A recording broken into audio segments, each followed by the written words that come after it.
Well, a little bit of failures that happened. So the first one is the candle. If you see, it went like straight down, but there's all that wax that I couldn't use, so it looks like it needs to be turned and everything. A lot of soot, but not much. The container is pretty good, still intact. So I would have been able to I was able to melt enough water to drink. So. And the second failure, I flipped. So I was trying to see if the reflective would be better if I would put inside. So I put the reflective inside. And basically, as you can see here, as I was trying during the night to go in, basically it ruptured all the way up there, all the way there.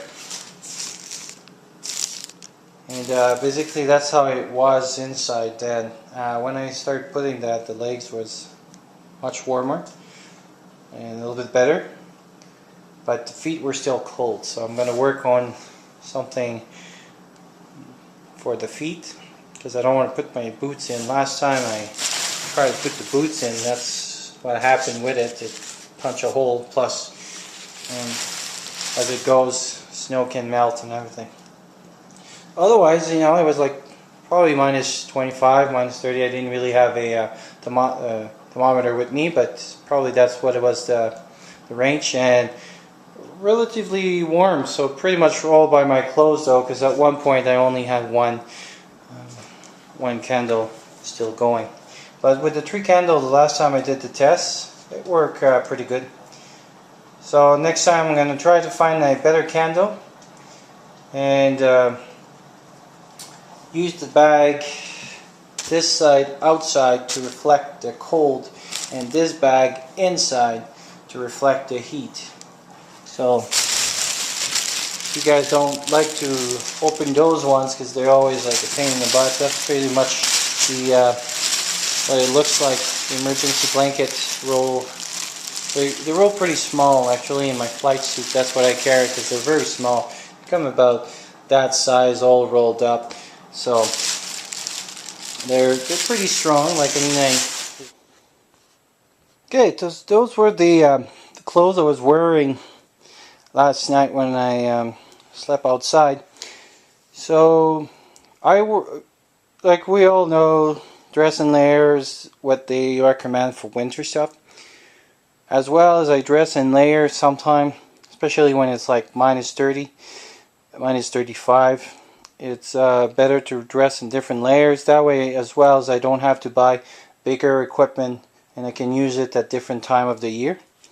So here is my first layer of underwear, and I'll put a link for the Patagonia. They have different levels, so most of my stuff is from Mountain Equipment Co-op here in Canada and Patagonia, and they have like different so I don't know if you can see pretty well, but this is a little bit thinner than this one. And they have one which is, I never bought it, but they have a different level. I would presume that it's much thicker than this one. But those two together, I've been having a lot of success when I go to at minus 35 and stuff. Minus 5, minus 10, pretty much that's my combination. A shirt, just a regular shirt plus this one. Minus 15, minus 20, I'll have this one. Over minus 25, then I start putting that big layer. And pants is the same kind of thing. It's this one, which I think it's what they call the level 1. And then this is the number 3. Again, thickness is different.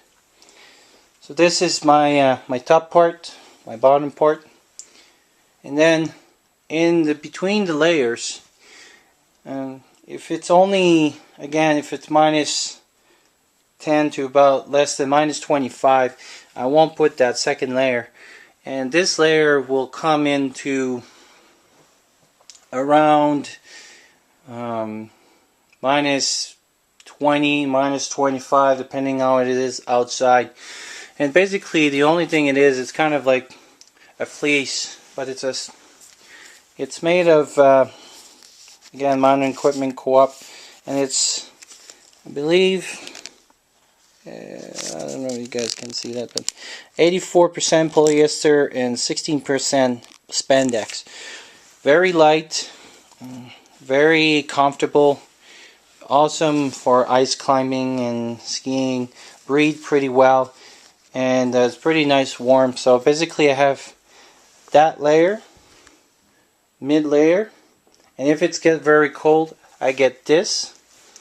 If not, so less than, I would say minus 20, I got my first layer, my second layer, and then I have what we call soft shell. And basically this protects from the winds, breathes pretty well, and it's very light. And sometime in the summer, the advantage of this one is that in the summer, sometime I'll just carry this. It's very good. It's not very heavy. It's pretty light, but very effective. A little bit of water repellent. So a lot of time when I'll ice climb, that's the only jacket I'll have. Even if it's like pretty melting on me and stuff like that. And this is the pants, which is again the same kind of things, what they call the soft shell. So it's less hard than what we're going to call the hard shells. And it goes in between exterior shells sometime, but other time when it gets very cold or very wet, then you go into hard shells. And hard shells is what most people know, which is Gore-Tex stuff. So this is my jacket, and then those are my pants. Again, though very light. And basically, so this layer goes under this layer, and this is a big advantage I find. In that way I can use those layers, for example, during the summer, fall, spring. Although in the part of country I live, it seems like we go straight to either summer to winter, but a lot of time I'll use those parts and I'll still be comfortable. And then when it gets colder, then you start adding warm clothes. And if it gets very cold, so like last night when I was outside, then I use the hard shell with the warm stuff. And like I said, it was about minus 30, plus my blue jacket, which is now in my backpack. So, and it's a down jacket, but very light. And so basically those are the clothes that I wear for winter use.